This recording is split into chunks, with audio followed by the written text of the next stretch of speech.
started. We got Ron Begley with us, president of the Elgin Quarterback Club. I guess we're going to talk about the Booster Club, and then we'll get in a little bit of the season. Tell us what you need. Okay. Yeah, the Booster Club, I mean, it's everything that we try to do to raise money. Everything goes right back to the program.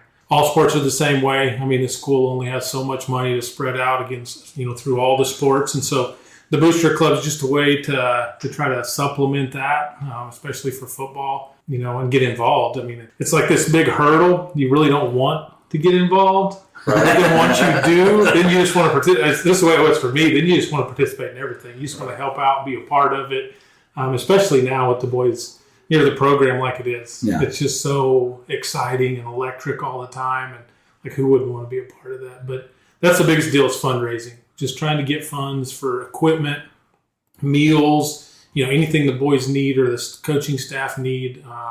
And that's our main goal, is to raise as much as we can throughout the season and help them from year to year.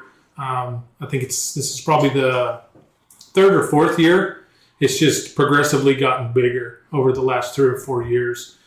Just able to find different ways to get people involved, sponsorships. The golf tournament golf scramble was the biggest we've had year to date, and so hoping for that to grow. But it's it's work of a lot of people over the last probably 4 or 5 years building this to where it is for as far as the Booster Club goes. So just involvement and fundraising left and right. And one thing, that some people kind of think is, it's not all parents either. A lot of it is parents and whatnot, but you don't have to, for those that are listening and want to get involved and, have a second or third grader or something like that. We'll take anybody. Yes. Because like I said, it kind of takes a village and things like that. I don't think a lot of people understand some of the stuff that y'all do. Is when you mentioned meals. After the games, those road games and things, we're getting those box lunches or getting those pizzas or whatever else the case may be. And anybody that's got a 16 or 14 through 18-year-old boy at the house understands how much that takes. And I think a lot of people forget it's from 7th to 12th. Right. And so when we talk any given week, there's a 7th grade game. And if it's away, they need a meal before they go. You got 8th grade, they're going to need a meal. You got 9th grade, they're going to need a meal. Then you got JV, they're going to need a meal. And then you got varsity, and they're going to need a meal. And then you start throwing in, there's a water and a Gatorade and snacks, and all that goes into that. And, any given week, we could have 5 games rolled in there. Right. And depending on whether it's home or away, the varsity guys are getting a home meal before the game just to make sure that they're filled up and they're ready to go. And you start to see this year I wasn't last year I wasn't as involved in seeing everybody that sponsored and participated, but I noticed this year there was a lot of alumni, business owners or people that just wanted to give back because they hadn't had an opportunity before, and now they're in a place they can. So, they're pitching in and trying to give what they can from their business or, out of their pocket. You made a good point, and it says like, your kid doesn't have to be a football program. Yeah. If you just want to get involved, get involved. Yeah. We can find a spot for you to get plugged in. So. Can you talk a little bit about the nutrition bar? Yes. So in the past, we've done, there's always been these little baggies that the guys got. But, the program growing like it is and the coach, really it's the coaching staff, treating these young men, like getting them ready for the next level. Because it just seems like every year, it seems like there's more kids that have an opportunity to go to the next level. And so we wanted to get away from kind of the gift bag deal, but still provide them something. And so this year we transitioned to what we call the nutrition station. Actually, Coach Wyatt dubbed it that. I think he's seen that at the college level and trying to provide good food and snacks for them. Not just like a Rice Krispie treat. We want to give them some kind of protein bar or something like that that'll really fuel them. They can have that after workouts, before workouts, if they're just hungry. Trying to put good into them instead of just giving them junk. I got a 15-year-old kid at home, and it seems like when he eats junk, 5 minutes later he's ready for another 10 pounds of junk. But Mama cooks him a good meal, he's full for a while. And so just transitioning that, right? Trying to, if you're going to put good in, we're going to get good out. So that's kind of a new addition, and that really comes down, it's one of those things that comes down to parents. providing that. And there's been some businesses and some people that don't have kids in the program have reached out and said, "Hey, what could I do for that? Yeah. Is there anything particular that I could, buy or get for you?" I think we had a pallet of water donated, and we had a pallet of Gatorade donated. And these were two people that kids aren't in the school program right now. So that was kind of cool to see somebody reach out and say, "Hey, we want to make a little bit bigger purchase and do that." So nutrition station I think is going to go well. I don't anticipate it lasting more than 2 days, but it's 2 days that they're going to get something good in them. So, right.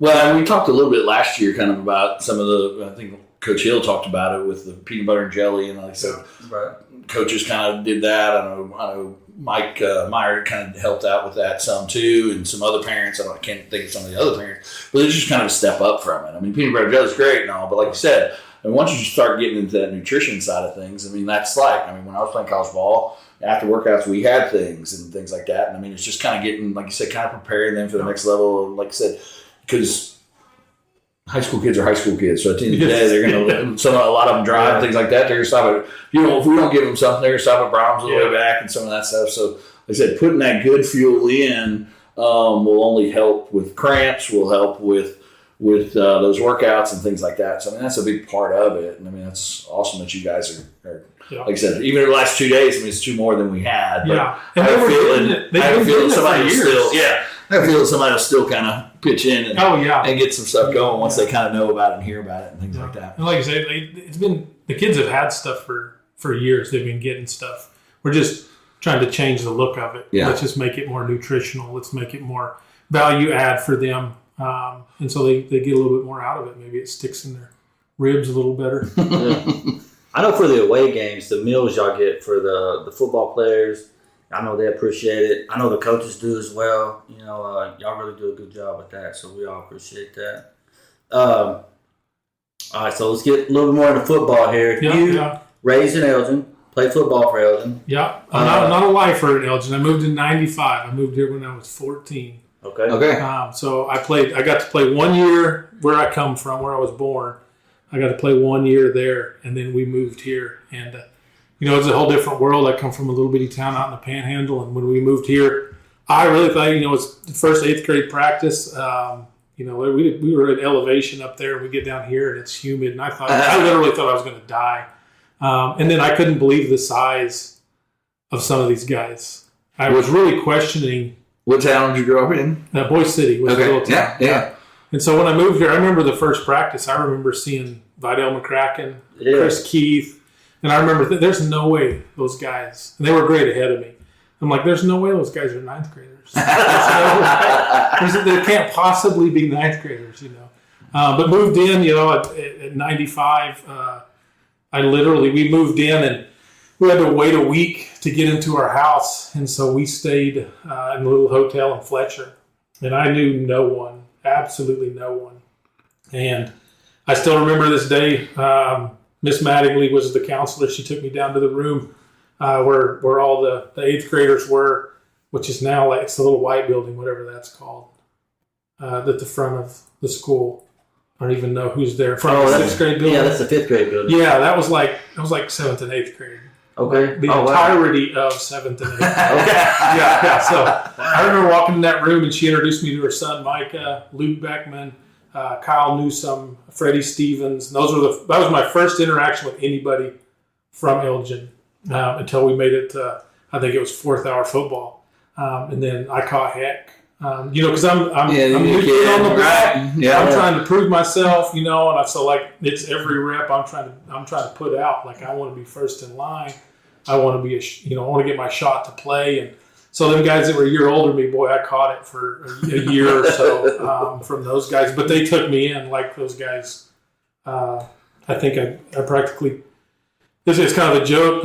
Bailey's mom, Teresa, probably should have claimed me on taxes for a while because.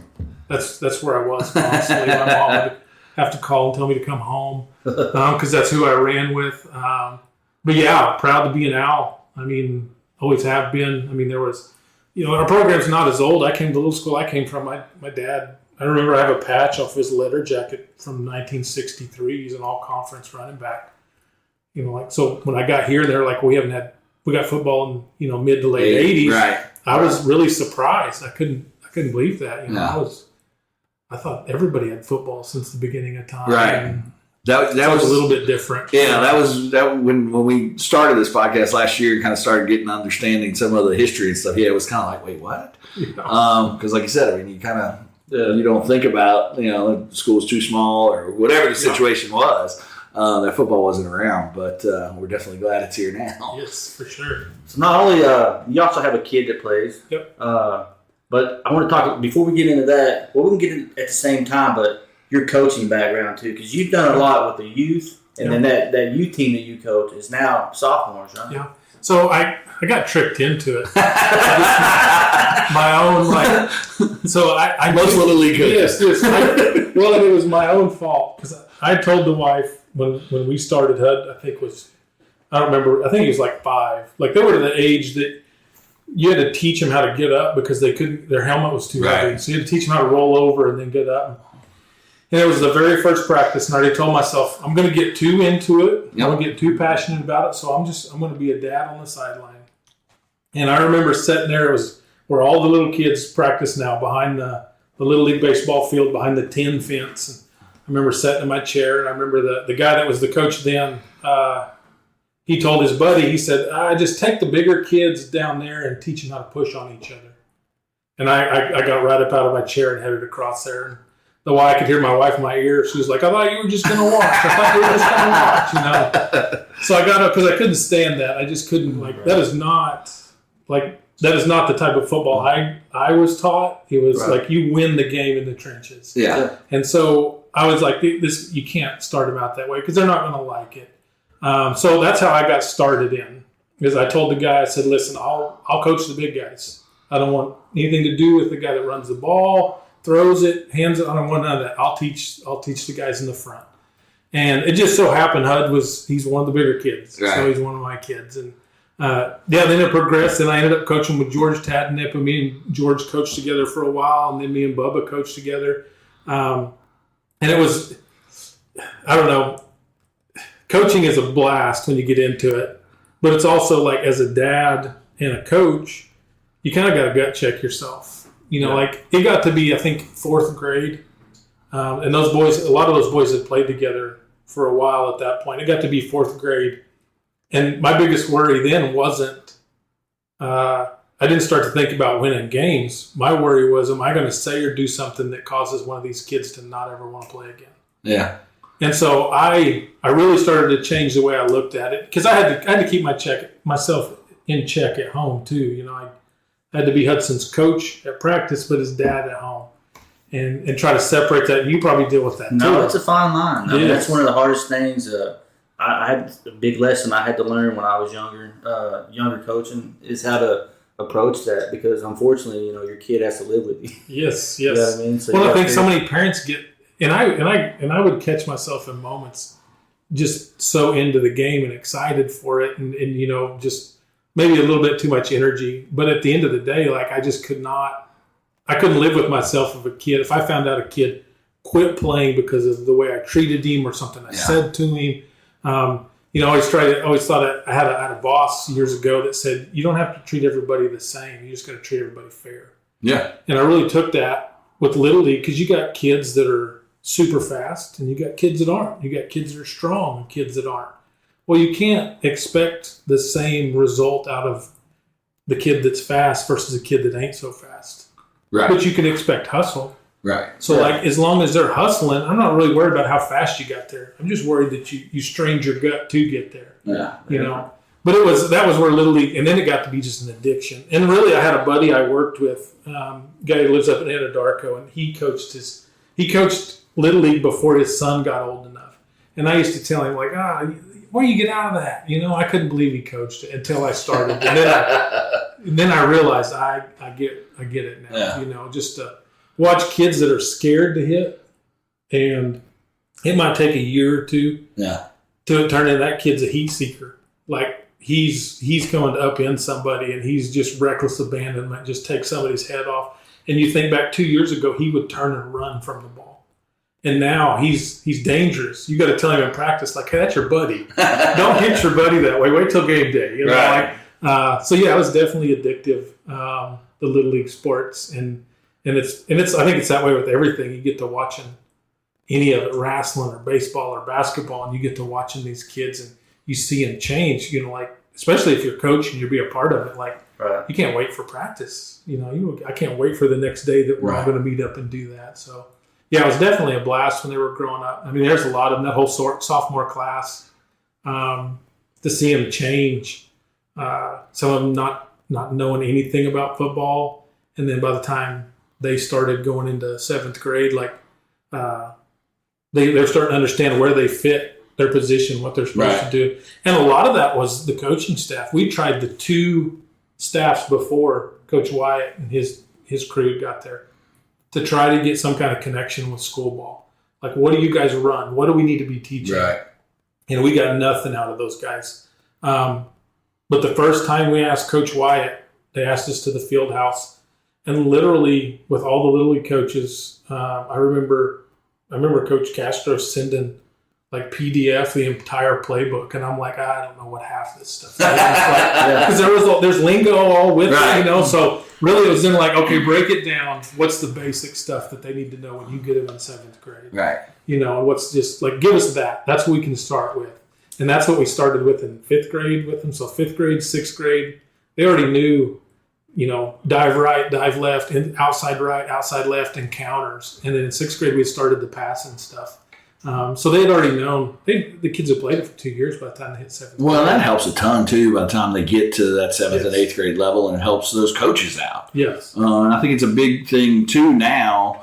Coach Rao take it over the Little League kind of program. I mean, now you've got somebody that is on the sidelines on Fridays, that's won state championships in wrestling and things like that, that's running, you know, the kids from 1st all the way through 7th grade. I mean, I think 6th grade. So, I mean, I think that's going to help kind of take the program to the next level, too. I mean, every year we talk about how it's, you know, progressed to another level. Now, like I said, this year we're here in 4A, probably going to open the season in the top 5. I mean, that's just a testament of where we've come. Because, I mean, when we left 4A 2 years ago, we were maybe in the bottom 5, you know. I mean, unfortunately. Coach Rao going over, their kids are going to go over to help. Yeah. There's going to be high school kids for practices just to let the kids see them, and then they, you know, and then when they get to 7th and 8th, now there's the after school practices. Yeah. So they're just getting more attention and more focused what the program is from the, you know, Little League all the way through junior high, all into high school. You know, like it's just a whole culture shift. Well, when you're an 8th and 9th grader walking into a varsity practice, you're already swimming. Yeah. Your head's already kind of swimming, and you're looking at the Colin Donnellys and the Trace Lores and stuff like that you've been watching on Friday nights for a couple of years now. But then when they call the same exact play that you've been running for 5 years, it kind of probably makes you feel a little bit easier and better at those type of things. Right. So like I said, you're already nervous and whatever, but at least you don't have to learn a whole new language and a whole new blocking scheme and playbook and all that kind of stuff. So, I mean, that goes to like we talk about, always building a program and things like that. Plus, Coach Baker's down there helping out Little League now, too. He's playing the 5th grade team. Gage, down there. Yes. Yeah. Gage Baker's down there. Gage Baker's playing. So that's going to be another step for the defense as well. And the defense is going to start coming up. So our 7th and 8th graders will be just that much farther ahead. Yeah. It'll be easier on us. Yeah. And to have a guy like that just, like, he totally understands it inside and out so that he could boil it down for, coaches that don't understand it. He can boil it down for kids. Like, to me, that's huge. Like, we always used to talk about when I was in school, we used to talk about Clinton. They were so good, but there was always rumors about Clinton. They had a closed Little League. They didn't play anybody but themselves, and they ran the same stuff we did. Right. So it really came down to who was the better athlete. Because it don't matter, you know what plays we're going to run because you run the same plays. Yeah. It just came down to who wanted it more. And I feel like we're getting it. We're starting to get there as far as like all the kids are going to be taught the same stuff. Right. It's just the cream's going to rise now, and kids got opportunity. They may not be physically ready this year, but if they can catch it mentally, they might take a spot of somebody that's there physically. Well, because they understand it, they know where to be and when to be there. And I think that's a cool deal. Well, and then with Coach Baker and Coach Wyatt and Castro and all those guys, and now Cody and Coach Rao kind of being in charge of that program, they have access to the varsity coaches too. So it's not this mythical, varsity blues, whatever that coach was of that thing, but Kilmer, where we can't talk to that guy and all this kind of stuff. You're learning, you're getting to meet them, you're getting to coach by them when they're so young. I mean, that helps. Like I said, when you roll in for a situation, kind of like Hudson was in last year. I mean, as a freshman going into that year, not thinking he wasn't going to play that much, and I started every single game and played every snap just about. And I mean, a lot of that probably has to go with he was so comfortable with Coach Castro because he had known him for a while and all that kind of stuff. Yeah. And I think a lot of that was, I'll give a shout out to Jace Williams because Jace is, there ain't no better kid in the program right now than Jace Williams, in my opinion. I mean, he's had every opportunity to rough my son up through football, through wrestling, and he's taken every opportunity to teach him and pull him along and push him along. He don't have to do that, but you can see that in Colin, you can see it in Shea, you can see it in all those other the coming seniors. They're doing that every day, and to see that's huge. When you talk about the mythical, like the head coaches, they're always untouchable and unreachable. And I knew that Coach Wyatt and Castro and the whole group was going to be special when I think Hud was in 5th grade and they went to camp. And I'm thinking, I can't wait to get home from work to ask him how camp went. Because I'm thinking, he's going to tell me about some drill they ran that was the coolest thing ever. And so I'm like, hey, buddy, what was your favorite thing about camp? And he was like, lunch, Dad. And I'm like, oh, jeez. He didn't absorb nothing. And I guess he's seen the look on my face because he was like, no, Dad, no. I said, well, what'd you have for lunch? He said, pizza. He said, Dad, but it wasn't the pizza. He said, we sat down in the grandstands and Coach Wyatt sat with us and talked to us. I said, what did he talk to you about? I said, did he talk to you about football? He said, no. He just talked to us, Dad. And I knew then he had that group, which is now the sophomores. He had them hooked. Yeah. And it was all because he just sat down and visited with them. It wasn't about football and it wasn't about, an ego thing with him being the head coach. He just sat down with a bunch of kids and talked to them and got them hooked. Well, that's why Coach White has talked a little bit on OSN's media days and some of that type of stuff on some social media posts and things like that. And he talks about how this class is so special to him because it was his first 7th grade group. Mm-hmm. So that goes back to these kids too that are seniors now played a lot as freshmen and took a lot of lumps, and probably a lot of them played way sooner than they probably should have, but just based upon the way that the program was at the time. So they've taken a lot of lumps, but they've also shared a lot of success. But it's kind of cool, like I said, that he talks about how that's my first 7th grade group. That's the ones that have been there since the very beginning that we've had our hands on and things like that. So everything's shaping up, hopefully, to be an outstanding year, and let's just hope that it works out that way. How relieved was you when your team got to 7th grade?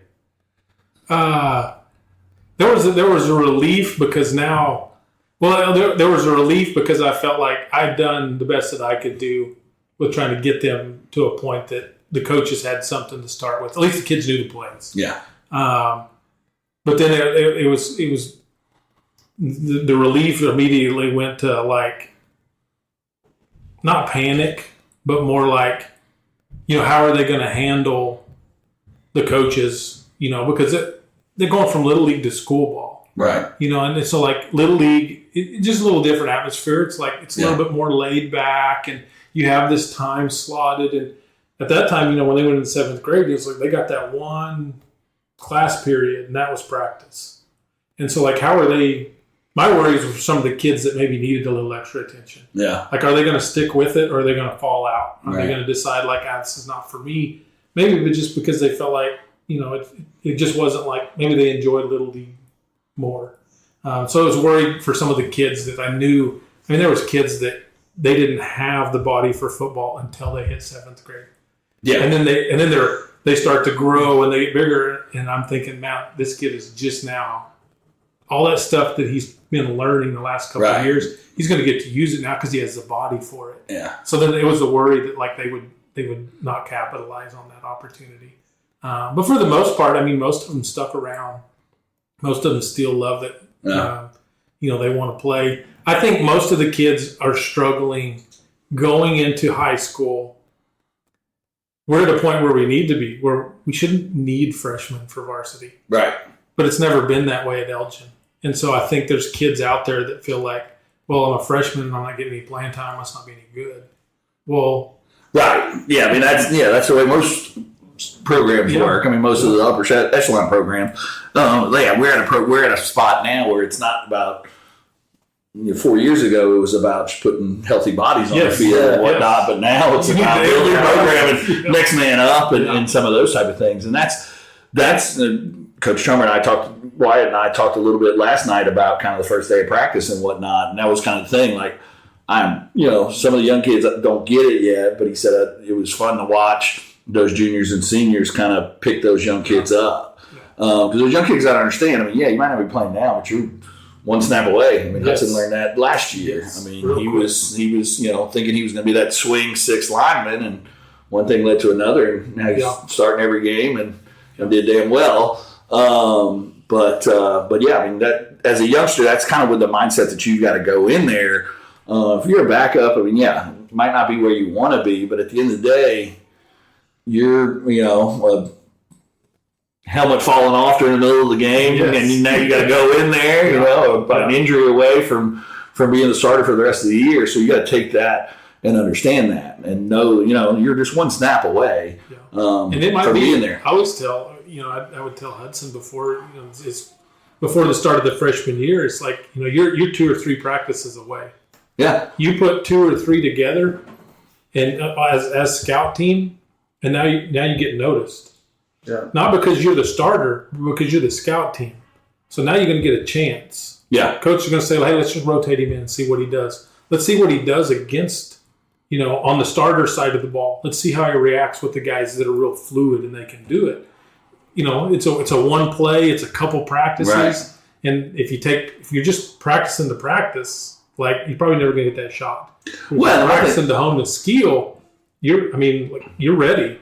When somebody says, it's your turn to go, you're not worried about it because you've been working for it. Like, take it. Well, and I love the fact that we have in the past, and I would assume we're going to do it again this year, that scout team player of the week practice player of the week or whatnot gets to go out there for the coin toss and do all that kind of stuff. I mean, I think that, and I think some of those young kids took that to heart. And I mean, and like I said, watching going to practices and things like that, you see those scout team kids giving it their full go. And I think a lot of that does have to do with, if I get that, I'm going out there and everybody's going to see me before the game with all the big captains and if stuff. You're a freshman, that means you get to suit up on Friday, too. Yeah. You know what I mean? Yeah. It's an important, it's a big part of it. And those kids are stepping up. I went yesterday. I was off work, just happened to be off work, and I went and watched the whole practice. And you couldn't really pick out the 7th graders out of the rest of the group. I mean, size-wise you could, but hustle-wise you couldn't tell. Yeah. Kids were running routes just as hard as the starters. They were playing defense just as hard as the starters. And so you didn't see a lot of kids kind of wandering around lost. I mean, they acted like they knew where they were supposed to be and what was supposed to go on. So, that was kind of neat to see where it wasn't like, just thinking back to the days of being a freshman, you gotta get out there like you talk about, your head swimming, you don't know where you're supposed to be, you're getting yelled at every time you turn around. It was hard to pick them out. No, that was a 9th graders. That was a big thing for me yesterday because that's the grade that I started coaching. When I first got to Elgin, that was the grade I coached. I got here with 3rd grade. Some of them kids, I've been coaching them since the 3rd grade, and yesterday I was kind of just taking it in. I was like, mission complete. They made it. They're here. So it is a big deal. And they did look good. There was the typical stuff you're going to see down on the field. Well, that's first day. Anxiety. Anxiety, but, they're going to be all right. Yeah, I think so, too. Yeah, they're going to be all right. And the kids that have been there for a while now, have played so much football. Yes. Meaningful football. And I mean, like you said, you've got Colin who's been starting as a freshman, Tracy's been starting as a freshman, Jace, Shay, all those guys have played so much football at this point that it's just kind of, you can almost see them kind of somewhat sometimes going through the motion of practice because. But the one cool thing about it is they really don't. I mean, they have all kind of bought in and have kind of flipped that. And I mean, when those freshmen get in there and they're like, "Well, Chase has been playing for 4 years," and then they see him working harder than anybody. Yes. That makes that guy runs rabbit. When they're doing defensive pursuit drill, he's the starting varsity quarterback, and the dude runs tailback, and he's the rabbit. Yeah. Like, to me, that says something about not only himself, but like the expectation of the coaching staff. Is he can sit back there, I'm sure, and flip his hair and be the quarterback. But no, he steps up and he runs that 40 yards as the rabbit in the pursuit drill. And I think that's huge to see. Like, well, I think it also teaches the young kids. Yes. I mean, it teaches. That's the example. Yes. Because, I mean, Trace isn't a vocal kid. Yeah. I mean, that's not his style of leadership. But, I mean, those type of things go a long way. Yeah. You've got some vocal kids, but like I said, I mean, he's not necessarily – he might this year since it's his last go-around, but he's just – I mean, that's just not the way he's wired as far as his leadership style. But he does a great job of kind of lead by example and doing those type of things. Coach Begley was saying his footwork was looking pretty good at outside linebacker the other day. I see you getting reps out there. He did look good. The few times I've been out there this summer, he looks like he's lost some weight and he is moving a lot better. Yeah. So it'll be interesting to see if that comes into play someday. Yeah. See if he takes off and runs a little bit more than he has in the past. So it'll be interesting to see. But yeah, he was one that Coach White pointed out that has done a lot this summer. Coach Hill pointed out Hudson big time with some of his things that he's done in the weight room. I'll get the numbers in a minute, but he's done some pretty impressive things in the weight room. And he probably should have. I think I'd take out a second mortgage for groceries. But I mean, that year that he had last year, I mean, as a freshman, I mean, that's only going to help him for this year. Yeah. I know he's moving back to center. Last year he played guard, but so he's got a little bit more on his plate at center, kind of having to worry about the snap first and all that kind of stuff. But playing as much football as he did last year is only going to help him. Oh, yeah. And then getting better, like I said, in the weight room, getting faster, stronger, bigger, all that will play big role into – because we're only going to go as far as those big guys up front. Oh, yeah. And I mean, luckily we got pretty much everybody back on the front. But then we got the one new addition that everybody's excited to see. But it'll be an interesting. Yeah, there's a lot of size over on the left side. Yeah. I don't think I think walking off the bus will look okay. Yes. Yeah, from center to left, you get 600 pounds of linemen. It's pretty good. Yeah. What do you think about the schedule this year? We start off playing MAC. Yeah, I think. I mean, everybody. There's a lot of buzz around that game being big. Just kind of knowing or thinking through, I guess, not knowing, but thinking through. Like ideally, it may not be the best for every group of kids, but ideally, you'd want your first 3 games of the season. You get your head thumped, in my opinion. So when you start districts, you're coming, with the hammer cocked, right? Because it's been rough. The last 3 weeks have been rough. Now I know that doesn't work for every group. Some years you need those wins. Yeah. Going back to 4A, I mean, there's still some. We played Weatherford last year. We seen them last year. Played Cash last year as well. I feel like Weatherford's like an up and comer. Like it feels like they kind of had to do a little bit of a reset with personnel, and some kids had to move around, but they had a lot of talent. Yeah. Clinton, you never know with Clinton. No. They're always going to be good. Yes. They're always going to be sound. Yes, and it always blows you away that they play old school football. They just line everybody up on the line, and they tell you we're going to the right, and you got to stop us. And it's amazing how far they get with that when everybody else is running a little bit spread, maybe some misdirection.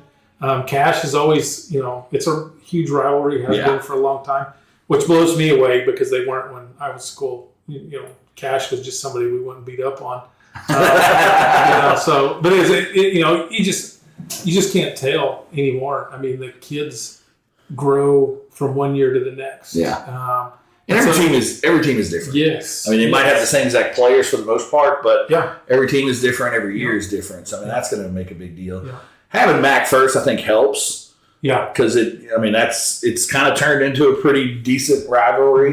Mm-hmm. We've got the best of them in the last 2 years, but I think they were pretty young last year. Yeah. Got a lot of sophomores that are coming back, but I think that helped because when you see that one out there as the first one, that gives you a little bit more motivation for those first couple practices, gives you a little bit more motivation during those summer workouts and things like that. Then we go in, we got the team coming from Dallas. So, that's always an interesting thing because everybody pretty cool. everybody always talks about Texas high school football, this, that, and the other. So that'll be cool. Hillcrest. Hillcrest. Mm-hmm. Then we have a week off, which is kind of a little odd timing of that, but it is what it is. And then we got Newcastle there as our here, which will be a good one. Obviously, they moved up. They were one of the teams that moved up to 5A, where we stayed in 4A.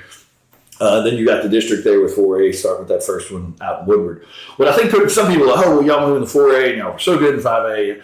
But I don't think that 4A1 district is about as tough as it gets. Yeah. Our district, I think, this district might not have a Midwest City or MAC, but top to bottom, I think it's way more talented. Yes. Some of those bottom schools that are super talented and have some good players. Cash is going to be a little bit different. Obviously, Coach Griffin goes down to Walters and Thompson takes over there, and he's got some old Cash guys coming in to help coach, some old NFL guys and things like that. So that'll give them a little bit of juice early in the season with new coaching staff and may change a couple things up. And like I said, Weatherford and Clinton, they've got the tradition and some of that type of stuff. So, that one's tough. We're not going to see a ton of spread in the district that we come from. Everybody was kind of spread out, and we had the opportunity to get some interceptions and things like that. This district is going to be way more physical, which is fine with us because, we're a pretty physical run the ball football team. But like I said, at the end of the day, it's all football. Lance talked a little bit about it last week with you guys on the podcast. At the end of the day, it's still football. And you still got to win them all. Whether you're in 4A or 5A, you've got to win them and get to the playoffs and things like that. So, it's definitely not going to be a cakewalk. And I think this district might be a little bit tougher than our district was last year. I don't necessarily foresee. I would love for it, but I don't necessarily see some 70-0s and some of those type of things. I think they'll be a little bit closer than that. But even with the MAC game, I know we got up on them quick last year, but I think that was a lot. Well, that was just a snowball situation where it just kind of went downhill. Very rarely do you score 28 points in 21 seconds. Right. So when that happened, it just kind of the wheels fell off for him. Yeah. So I don't anticipate it being like that. Maybe it's closer to what it was 2 years ago, where it was the last play of the game. Maybe it's somewhere in between those two. But I think we'll get lucky and see a lot more. It's going to be a fourth quarter game where it's the grind. If you can hit them in the mouth for the first half, they're going to go make their adjustments. You're going to come out. If you can hit them in the mouth on third and you can hang tough, you're probably just going to wear them down. Yeah. And then you're going to come out on top. But if you fold, it's going to be a tough one. Yeah. It's going to be a grind in the fourth quarter. Just kind of like you said, it's something snowball on you. That grind will snowball on you too. Right. If you don't stay up with it, and you don't go back and hit them, and you don't go, get in their face, like you're scrambling with no time on the clock, and you got to make up 2 touchdowns. Right. And where like you said, that 4A ball might be more. They're going to eat some clock up in those drives. It's not going to be that 40-yard pass. They hit a kid on a stride and try to get up by 3 touchdowns so you can coast. No, they're going to eat the clock on you, I think. And I think it's just the way they play. Yeah. Those schools traditionally play that way. And so a little bit different, like you say, than what we're used to. But I feel like with the linemen that we got this year, I feel like grinding is going to be. Yeah, I think those guys are going to eat it up. I think that plays into what we're looking. We're a little bit different. Obviously losing Matt, Ritson and Braxton, and those guys are going to do a great job of filling in there. But Matt was special. So yes. I don't know. Ritson's fast. Don't get me wrong. Yeah. And well, there was times last year we didn't need a 60-yard run. No, we just needed a first down and run the clock. Right. We didn't really want to give it back to him. Right. But it happened. He busts one to the outside and he's gone. It's great. We got 6 on the board, but now we're going to do it for the rest of the quarter. Right. So yeah, that'll be interesting to see kind of how they play off of that. Because like I said, I mean, Matt's been a stalwart for 4 years now, so it'll be interesting to see. Because like I said, Matt always just played offense, so now Rickson's going to have to kind of conserve some of that for the defensive side of the ball. So I would think that Braxton will do a great job, kind of doing the 1-2 punch there, and kind of carrying the running load there. So, but I think we might put the ball in the air a little bit more too. I mean, Trace has now played a ton of football. I would think by this point, as an ex-quarterback, the more games you play, the slower it gets. Yeah. And I would think by now, I mean, you're looking at 35, 36 starts or so he's got under his belt. So by now, and he's looking more mobile. He's looking in a little bit better shape. So by now, I mean, you would think it would almost be going in slow motion. Yeah. Especially, like I said, some of those teams that he's played against for, the Cashers and Weatherfords for 4 years in a row, and kind of knows those defenses. So should be a fun year for sure. He's definitely looking more mobile. 100%. Yeah. He's looking good. Brian, I like when I think of you, as one of a perfect sports parent. And what I mean by that is you coached your kid up to the 6th grade.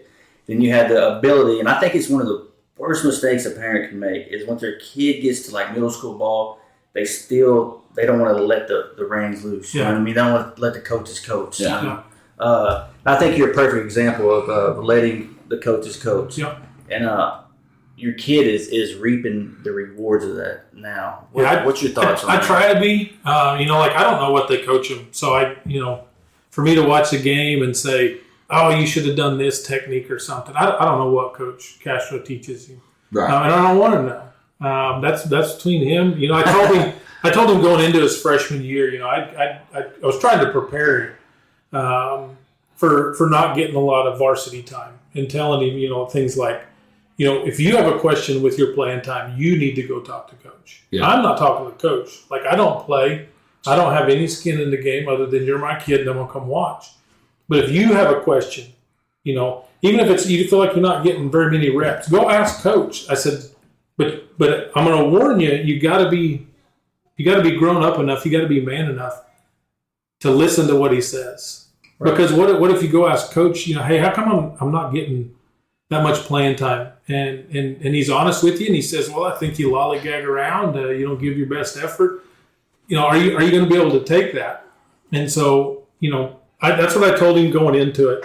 I really just tried to help him out with the head game stuff. Yeah. When he has a tough game, and he doesn't like for me, like, I got an itch. I'm like, he's got Huddle on his phone, and I'm like, I can watch all the film and see everything. I don't, he'll start to show me some plays that he likes, some big plays. And his mom does a really good job. Kate takes a lot of pictures. So we get to see a lot of still pictures. And so that starts the conversation. But I just try to help him with the head part of it, like he feels like he's struggling, he didn't have a good practice. And, I'm like, well, the only thing he do is get back at it tomorrow. I don't know why he feels like he didn't have a good practice or whatever, but you don't really know what the coaches see during practice.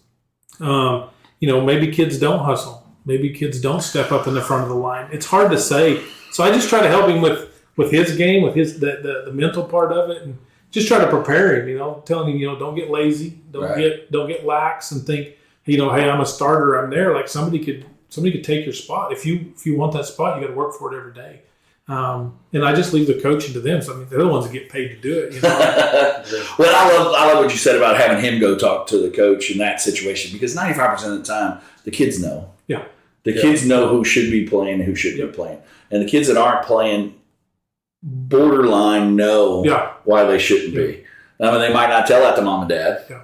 But those kids know. Yeah. I mean, like I said, the ball don't lie. The ball don't lie. Yeah. So, I mean, they understand that part. But then you've got, like I said, most of the time when you talk to coaches about, parents that are issues and some of that type of stuff, a lot of times they're like, the kid's a great kid. Yeah. It's mom and dad, or it's dad, or it's mom, it's aunt. Or they go to school and they go get the job. I mean, if something goes rough at work, I'm not going to go to their job and talk to their boss on their behalf. Right. Like, they got to figure this stuff out. Right. And to be in the environment, especially that the boys are in now, to have a coaching staff that like they they care about them from top to bottom. Like I was watching yesterday. Miss Ashley, she went into mom mode yesterday, and she's making sure the kids that came and sat down during the break in the shade that they've got the ice cold towels on their necks. She didn't have to do that, but she's taking care of them like they're her own. And so when you got a coaching staff that's that way, everybody's that way. Well, it's easy. Just step back and enjoy the show. Just watch what comes out, and to me, it's easy to do that.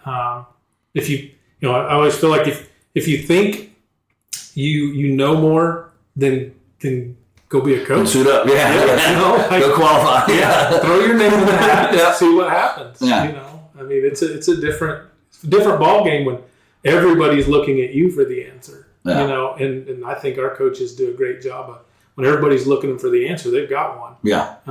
And so that's my mentality is the football coaching side of it, the technique and what they need to do to work better. That's between him and the coach. The mental stuff and making sure he's prepared and he eats and sleeps like he's supposed to. That's on us at home. We take care of that. And wherever the chips fall, they fall. If you want to play, get better. Like it's that easy. In my mind, that's the way I see it.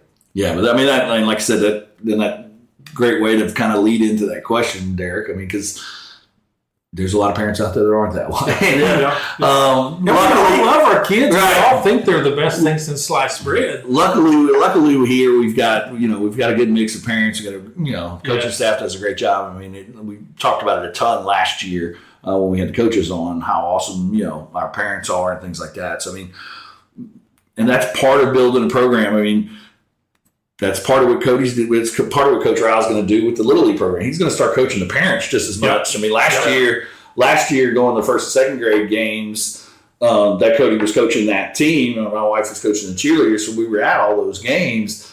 And like I said, Cody was half the time yelling at the parents more about, hey, our games are at 9:00. You got to be here at 8:30. It's not cool to get here at 8:55. Because kids first and second graders don't have no way of doing that. Right. Get them there. This is he was coaching them more, and that's when I was like, okay, the whole program gets it and understands it and things like that. And like I said, then all of a sudden it gets to Friday nights, and you see the benefits of all that and kind of what we reap from it. And then, but even on the Monday nights when you go to the JV games and the freshman games, I mean, you kind of see the same thing going on. So it's a cool time to be an owl. Yes, it is.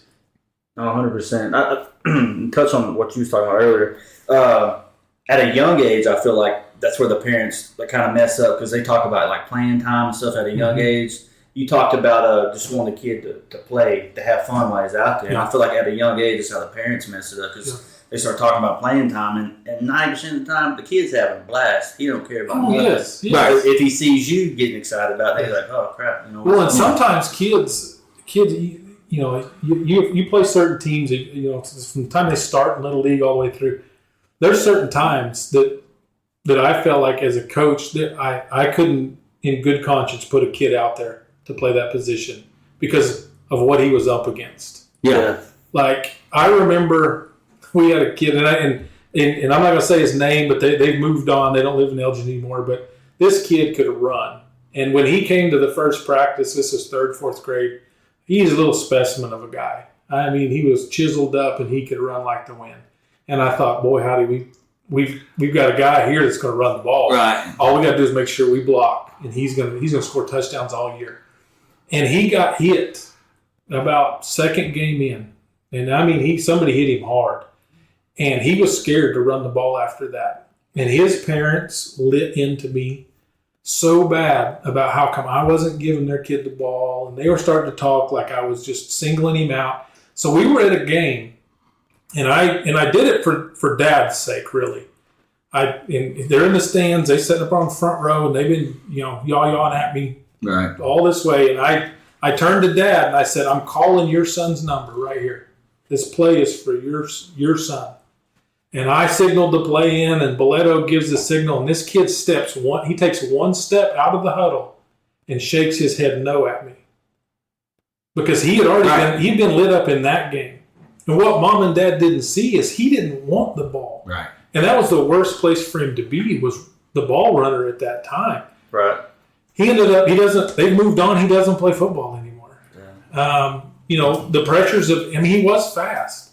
The kid had pan hands, so he couldn't catch the ball. So, I mean, he was trying to get how do you get a kid the ball that can't catch, but he can run like the wind? Right. But that's one of those scenarios that maybe mom and dad are, have a little bit of clouded vision and don't see that. Right.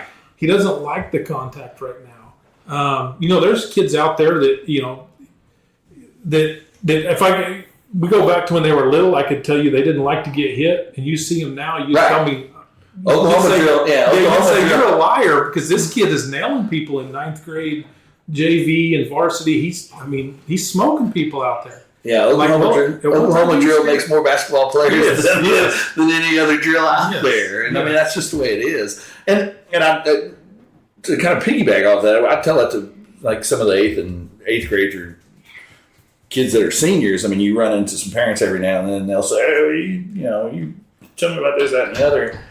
At the end of the day, the coaches are going to put your kid in the best position for him and for them. Yes. At the end of the day, they have a job to do, and if they don't do that job, just like any other profession, they can get fired. Exactly. So they're not trying to, especially this coaching staff now that we know them and stuff. I mean, there are some coaches out there, that will try and necessarily prove a point and thing, but these guys, at the end of the day, love your kids as much as they take care of them and love them just as much as their own children. And they're there to put them in the best position for them to succeed. Yes. And they're not going to put them in a position where they're not going to succeed because that messes up the camaraderie of the rest of the team. And I mean, like I said, it's their job. Yes. So they're not trying to. I'm only going to play this kid because I want to get fired tomorrow. Yeah. As a parent, if you ever feel like the words of I don't even know if the coaches want to win. If you ever feel like those words are coming out of your mouth, go hold your head underwater and come back to your senses because, like you said, that's their job. And it's not like, I lose my job today. I can still live in the same house in the same community. My kids do the same stuff. I'll just go get another job. Well, these coaches have to pack up and move. Oh yeah, they got to take everybody with them and go somewhere else. They don't want to do that. No, they don't want to be forced to do that. If they're going to do that, they want it to be on their terms. Yeah, they don't want to be forced to do that. So parents, if you're listening, if you catch yourself saying that, like I said, go hold your head underwater. You got the stats you want to talk about? Yeah, so kind of to touch on, you said we're 2 days into practice right now, and yesterday you were out there, Brian. So yesterday everything seemed to go well. It's kind of funny that we're in our second day of practice, and we got a game 2 weeks from Thursday. I said, playing MAC, I think helps the process up because, like I said, it's kind of become a little bit of a rivalry. We've kind of had some trash talking back and forth a little between some of the players and some of the kids and some of that type of stuff. So that's a good one to get started with. But Summer Pride went well. Like I said, Coach Hill kind of touched on a lot of that stuff last week with you, Derek, and talked about kind of how some of that stuff was going on. But he wanted to single out some people that did really well. He was, like I said, proud of everybody on the team, things like that. But I kind of reached out to him and Coach Wyatt and kind of said, hey, give me some names of some guys that really, really stuck out and things like that. So Coach Hill kind of talked about Shea, Hudson, Kason Meyer, Colin, and Braxton. Shea, he was super impressed with the squat. His squat max. Everybody kind of saw that. It was cool to watch. Like I said, you not only did see Shea get it done at 500 pounds, but also to see Colin behind him squat, and then the rest of the team behind him really getting excited and things like that. I may or may not have peeked my head in and seen Coach Wyatt he was on top of the benches, kind of see it giant beam 10 feet in the air. I'm pretty sure it was him crawled up there, red face screaming while Shea was doing it. Yeah, and all that. That's part of building the team. It's the camaraderie aspect of it and things like that. And that's awesome to see. Hudson, he kind of talked about just all around because Hudson turned around and squatted 455, bench 280, and power clean 275, and he's only a sophomore. So that's pretty darn impressive. Colin, power clean. He talked about how well that is. And power clean is one of those workouts that truly train. You only do power cleans when you're getting ready for football. I'm 42 years old. I'm not ever doing a power clean again. but 20 years old, 21 years old, doing college and all that kind of stuff. that is one of those ones that's one of those exercises that really translates well. I mean, bench, you got to get people off, you squat, and need your legs to be strong, things like that. But power clean is all about being explosive and things like that, and that really translates. So that's cool to see Colin kind of had that. And then he talked about Kaysen, just kind of overall, how well he kind of picked up. He had a great spring, and then has kind of picked up that, and then did well overall there throughout the summer. So look for big things him at one of those receiver spots, and then at that other linebacker spot. And then they talked about Braxton getting a lot faster. So that's kind of Coach Hill's kind of point two. Like I said, he said everybody, but that was just kind of the ones that he thought of off the top of his head. And then as far as Coach Wyatt went, he kind of pointed out, didn't really talk about anybody. He talked about 5 kids specifically, but again, talked about how he was super impressed with the entire team, super impressed with the attendance of everybody. Not many missed, not many missed unexcused. I mean, there were some kids, obviously they went on vacation and some things like that. But also wanted to kind of give a shout out to the parents that they kind of, a lot of them worked around their vacations to go on that dead week or to go in situations when they weren't having practice anyway. So again, that's part of kind of coaching the parents up as well. But the five that we talked about Trace a little, and I've got to kind of talk about Trace a little too, because I mean, like I said, seeing him out there, I mean, he's moving a lot better. He looks a little leaner. The ball's coming off his hand as well as it always has. And like I said, I look for him maybe this year to kind of do some more running there. Then he also talked about Brody, Jace Williams, Philip Peebushy, and Bryce Martin were the ones that he kind of singled out there. So, I mean, that goes to show, though, because, I mean, you got two coaches that were there every single day, and they got 10 different kids. Yes, exactly. So it's not like, just one kid was out there, proving everything and showing everything. You got 2 different coaches. Hey, give me 3 to 5, and we got 10 different names, which is pretty cool to see. And just looking forward to the rest of now that summer's over with, and tomorrow starts school, so they'll go back to their normal school schedule and things like that. So that's a good thing as well. And then we got a game in 2 weeks. Yes, so it's coming quick. I mean, it's here quicker than you think. Like you said, we got a game in 2 weeks. We had 82 or 84 kids on the field today.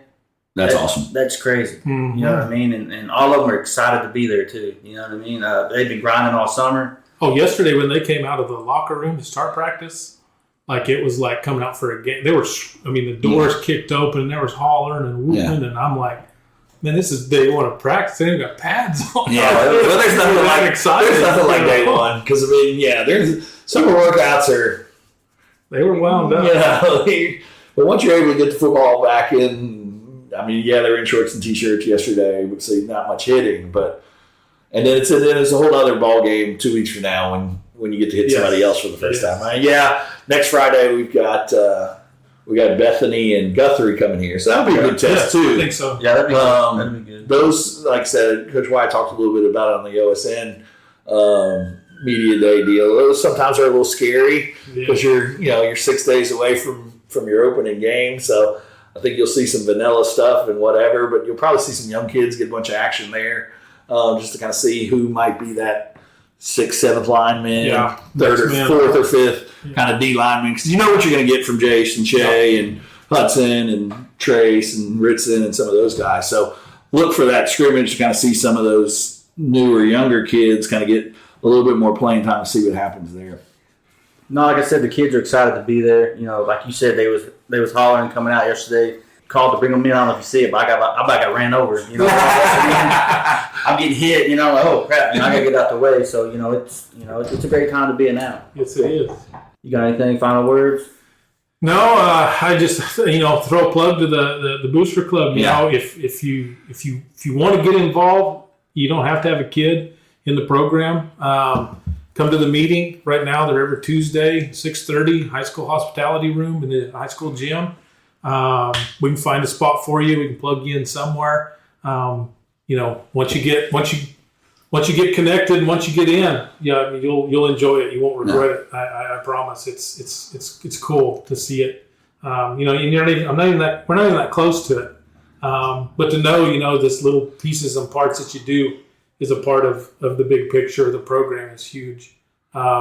The other thing is, parents, just let the coaches coach, support your kid, help them through it, learn them.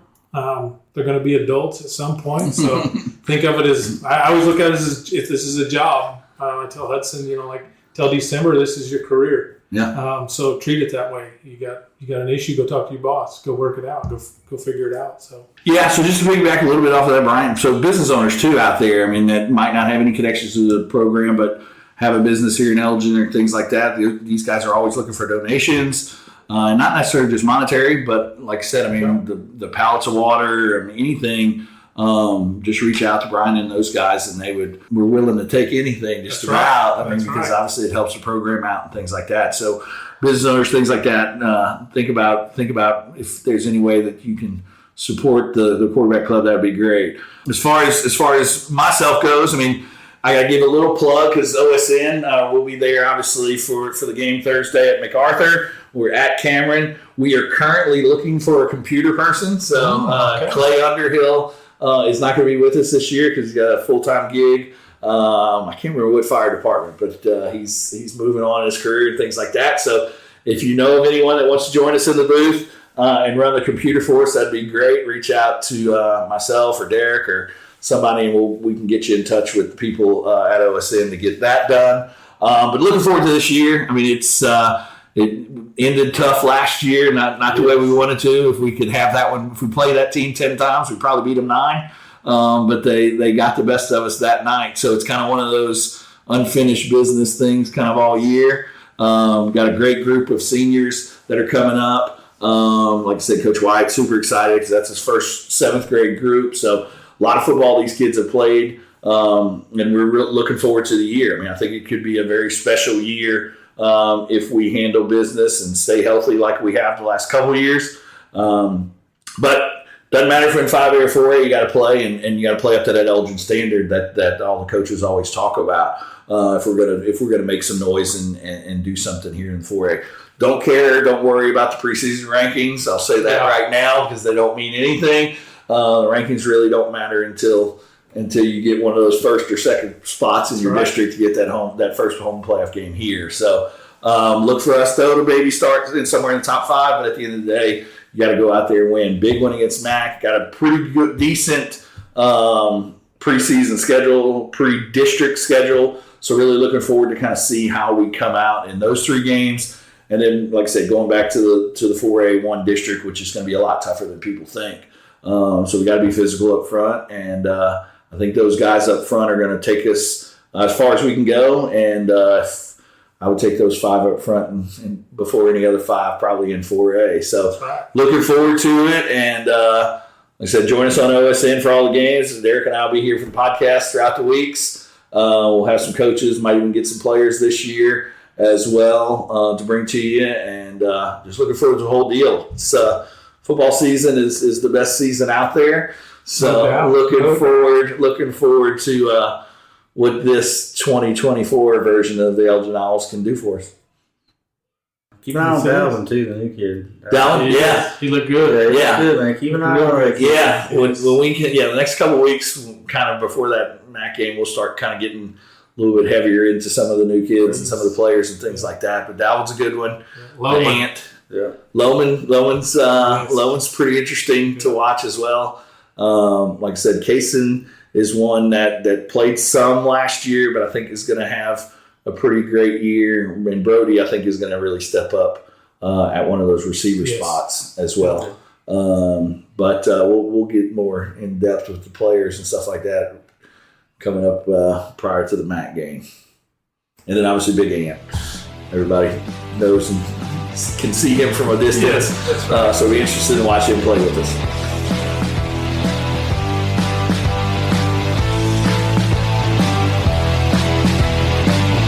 If you like this podcast, go to the Mr. Bean patron website and make a donation. The link will be in the description.